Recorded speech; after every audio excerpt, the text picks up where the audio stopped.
पहला क्वेश्चन आपके सामने है कि सूर्य की फोटो खींचने के लिए किस उपकरण का यूज किया जाता है। तो आपने देखा होगा गूगल पे सूर्य भगवान की ढेर सारी फोटो हैं, तो वो किस इंस्ट्रूमेंट के द्वारा ली गई हैं। तो वो इंस्ट्रूमेंट है ऑप्शन नंबर डी, स्पेक्ट्रोहेलियोग्राफ। इसको याद रखिएगा।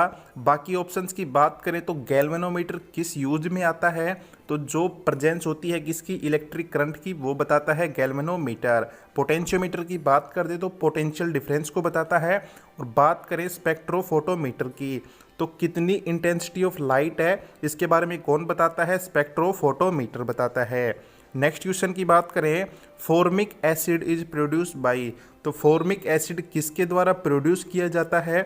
सबसे पहले तो आप ये जानिए, चींटियों के द्वारा या मधुमक्खी के द्वारा इसको प्रोड्यूस किया जाता है। अब आपसे क्वेश्चन में स्पेशल पूछा है कि किस चींटी के द्वारा किया जाता है, तो वो होती है रेड आंट, यानी लाल चींटी के द्वारा इसको प्रोड्यूस किया जाता है। अब बहुत से और भी फैक्ट हैं जो इसके रिलेटेड पूछे जाते हैं। आपसे पूछा जाएगा कि एप्पल और ग्रेप्स में कौन सा एसिड है, जो लगातार पूछा भी गया है। तो इसमें होता है मल्लिक एसिड। और कर्ड और दूध में कौन सा एसिड होता है, तो इसमें होता है lactic acid. Which of the following element could not find a fixed place in Mendeleev periodic table. आप सभी जानते हैं मेंडलीव ने एक पीरियोडिक टेबल दी थी, तो उसमें किस एलिमेंट को एक फिक्स जगह नहीं मिली थी। बार बार पूछे जाने वाला क्वेश्चन है, वो है हाइड्रोजन। ऑप्शन नंबर 1 इसका राइट हो जाएगा। इसको मेंडलीव पीरियोडिक टेबल में जगह नहीं मिली थी। आपको बता दूं कि मेंडलीव पीरियोडिक टेबल में जो एलिमेंट्स थे उनको कैसे अरेंज किया गया था, उनके एटॉमिक मास के आधार पर उनको रखा गया था। लेकिन यह थ्योरी काम नहीं आई। इसके बाद में आए थे मौजली साहब। मौजली साहब ने एटॉमिक नंबर के आधार पर इनको रखा और हाइड्रोजन को भी एक स्पेशल जगह दी थी। तो अब बात करें, अब पीरियोडिक टेबल में कितने ग्रुप और कितने पीरियड हैं, तो 18 ग्रुप हैं और 7 पीरियड हैं। साइड में आप इनकी फोटो भी देख पा रहे होंगे। Which of the following is not essential for photosynthesis. प्रकाश संश्लेषण के लिए इनमें से कौन सा इंपॉर्टेंट नहीं है। क्लोरोफिल मोस्ट इंपॉर्टेंट है, लेकिन सबसे ज़्यादा इंपॉर्टेंट कौन होता है, सनलाइट। आपने सुना होगा दोस्तों, पौधे रात में फोटोसिंथेसिस नहीं करते। क्यों नहीं करते, क्योंकि रात को सनलाइट नहीं होती है। तो इसका आंसर कौन सा हो जाएगा, ऑप्शन नंबर डी, ऑक्सीजन इसका राइट आंसर हो जाएगा, क्योंकि इसकी कोई ज़रूरत नहीं है, बल्कि हम फोटोसिंथेसिस से ऑक्सीजन प्रोड्यूस करते हैं। अब कैसे करते हैं वो आगे देखते हैं। तो आपको बता दूं फोटोसिंथेसिस क्या है। तो दोस्तों ये एक ऐसी प्रक्रिया है जिसमें हमारे जो हरे पौधे होते हैं ये फूड बनाते हैं। कैसे बनाते हैं, जो सोलर एनर्जी होती है उसको केमिकल एनर्जी में चेंज करके। अब इस प्रोसेस में होता क्या है वो जान लीजिए। जब वाटर और कार्बन डाइऑक्साइड आपस में रिएक्ट करते हैं, किसकी प्रेजेंस में, सनलाइट की प्रेजेंस में, तो हमें ऑक्सीजन और साथ ही साथ कुछ ग्लूकोज के मॉलिक्यूल मिलते हैं। तो इस प्रक्रिया को कहते हैं फोटोसिंथेसिस, और इसी में हमें ऑक्सीजन मिलती है। नेक्स्ट क्वेश्चन बनेगा कि किस हार्मोन को मानव का जीवन रक्षक हार्मोन कहा जाता है। Which hormone is called life saving hormones of human. तो वो कौन सा है, वो है एड्रिनल। ऑप्शन नंबर सी इसका राइट हो जाएगा।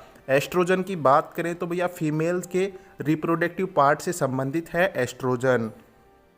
What is a pyrometer use to measure. जो पायरोमीटर होता है किस यूज में आता है, तो पायरो का मतलब होता है दोस्तों हीट से। तो इसका राइट आंसर हो जाएगा option number C, high temperature नापने के काम आता है। बाकी ऑप्शंस की बात करें तो एटमॉस्फेरिक प्रेशर किस से नापा जाता है, बैरोमीटर से नापा जाता है। दोस्तों काफ़ी बार पूछा गया प्रश्न है, बैरोमीटर याद रखिएगा। ह्यूमिडिटी की बात करते तो हाइग्रोमीटर से इसको नापते हैं। डेंसिटी की बात करें तो हाइड्रोमीटर। तीनों ही याद रखिएगा, हाइड्रोमीटर से क्या नापते हैं, डेंसिटी नापते हैं। नेक्स्ट क्वेश्चन बन जाएगा कि which lens is use in spectacles use for the treatment of a person suffering from myopia. यानी सीधी सी बात है, जिसको निकट दृष्टि दोष होता है, यानी जिसको पास का नहीं दिखता, उसको डॉक्टर कौन सा लेंस प्रोवाइड करता है, तो वो लेंस होता है कनकेव लेंस। ऑप्शन नंबर 1 इसका राइट हो जाएगा। अब इसके बारे में 2-3 फैक्ट की बातें जान लीजिए। जब किसी को माइपिया होता है तो वैसे तो हमारी इमेज रेटिना पे बनती है, लेकिन जो माइपिया का रोगी होता है उसके रेटिना से पहले इमेज बन जाती है। इसीलिए उसको कॉनकेव लेंस दिया जाता है ताकि वो इमेज वापस रेटिना पर बन सके। अब इसके अलावा एक दूसरा रोग होता है हाइपरमेट्रोपिया, जिसमें व्यक्ति को दूर का नहीं दिखता, पास का दिखता है। What is the smallest unit of length? तो लेंथ की इन चारों में से सबसे छोटी यूनिट कौन सी है? दोस्तों इसमें आपका मैंने एक फ़ायदा किया है, जो मैंने मीटर में यूनिट ले रखी है आपको पेपर में नहीं लिखी मिलेगी, ये तो मैंने आपको प्लस पॉइंट दिया है। तो चलो इसको देख के भी ऑप्शन में मुझे बताइए कमेंट करके कि कौन सा ऑप्शन ठीक है। अब आप इसमें दो में कंफ्यूज हो सकते हो, option number 1, option number C में। तो आपको बता दूं माइनस की जो छोटी संख्या होती है वो बड़ी होती है और जो बड़ी संख्या होती है वो छोटी होती है। तो इसके हिसाब से ऑप्शन नंबर सी इसका राइट हो जाएगा, फर्मी मीटर, जिसकी मीटर में यूनिट क्या होती है 10 की पावर 15 मीटर ये बराबर होता है। तो सबसे छोटी वैल्यू यही हो जाएगी। नेक्स्ट क्वेश्चन की बात करें कि विद साइंटिस्ट डिस्कवर्ड नाइट्रोजन। तो नाइट्रोजन जो गैस होती है हमारे वातावरण में सबसे ज़्यादा है, तो इसकी खोज किसने की थी? तो इसकी खोज की थी रदरफोर्ड ने। ऑप्शन नंबर 1 इसका राइट हो जाएगा। अब आप मुझे कमेंट करके बताइएगा दोस्तों कि जो हमारा न्यूट्रॉन है इसकी खोज किसने की थी। अगर आप सभी को नाइट्रोजन के बारे में कुछ फैक्ट बताऊं तो दोस्तों नाइट्रोजन का फॉर्मूला होता है N2 और यह किस ग्रुप से बिलोंग करता है? 15वां ग्रुप है। और ये कौन से ब्लॉक का एलिमेंट है? पी ब्लॉक का एलिमेंट है। एटॉमिक नंबर और एटॉमिक मास की बात करते हैं तो एटॉमिक नंबर इसका 7 होता है और एटॉमिक मास इसका 14 होता है। Cytology is the study of. तो साइटोलॉजी किसका अध्ययन है वो आपको बताना है। तो यह होता है स्टडी ऑफ सेल्स का, जो सबसे छोटी इकाई होती है हमारे शरीर की। तो स्टडी ऑफ सेल्स को क्या कहते हैं? साइटोलॉजी कहते हैं। बाकी ऑप्शंस की बात करें, स्टडी ऑफ बैक्टीरिया को क्या कहते हैं? तो स्टडी ऑफ बैक्टीरिया को कहते हैं बैक्टीरियोलॉजी।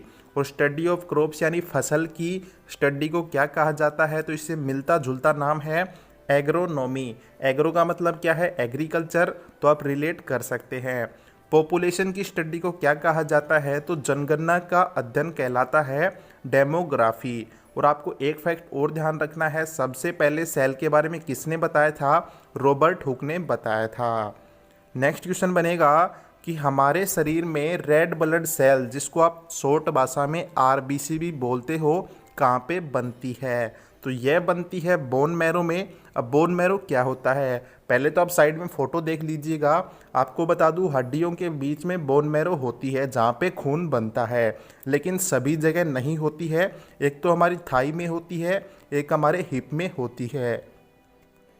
आरबीसी के बारे में फैक्ट्स की बात करें तो सबसे पहले आप ये जान लीजिए कि इसमें कोई न्यूक्लियस नहीं होता है। इसको एरिथ्रोसाइट्स भी हम कहते हैं। इसकी लाइफ साइकिल होती है एवरेज 120 दिन की, और अगर इसकी कमी हो जाए आरबीसी की हमारे शरीर में तो एनीमिया रोग हो जाता है। नेक्स्ट क्वेश्चन बनेगा कि निम्न में से किस न्यूट्रिएंट्स की कमी के कारण नाइट ब्लाइंडनेस डिजीज हो जाती है हमारी आंखों में? नाइट ब्लाइंडनेस यानी दोस्तों आपको रात को नहीं दिखेगा डिम लाइट में, तो यह एक बीमारी होती है। किस विटामिन या किस न्यूट्रिएंट्स की कमी के कारण होती है? Vitamin A. आपको यह घुमा के भी दे सकता है कि कौन सा विटामिन हमारी आंखों से संबंधित है। तो इसका राइट आंसर हो जाएगा option number D, vitamin A. इसके बारे में जान लेते हैं। विटामिन ए का नाम क्या है दोस्तों? रेटिनोल के नाम से भी हम इसे जानते हैं। और इसकी कमी से कौन सा रोग होता है? Night blindness. अब इसके आसपास ही आपसे एक फैक्ट और पूछेगा कि फैट सोल्यूबल विटामिन कौन से होते हैं और वाटर सोल्यूबल कौन से होते हैं? तो वाटर सोल्यूबल में केवल 2 ही हैं। कौन कौन से? विटामिन बी और विटामिन सी। फैट सोल्यूबल में 4 आपको ध्यान रखने हैं। एक शॉर्ट ट्रिक है, कीड़ा से आपको याद रखना है। के से विटामिन के, ई से विटामिन ई, डी से विटामिन डी और ए से विटामिन ए। ये चारों याद रखिएगा।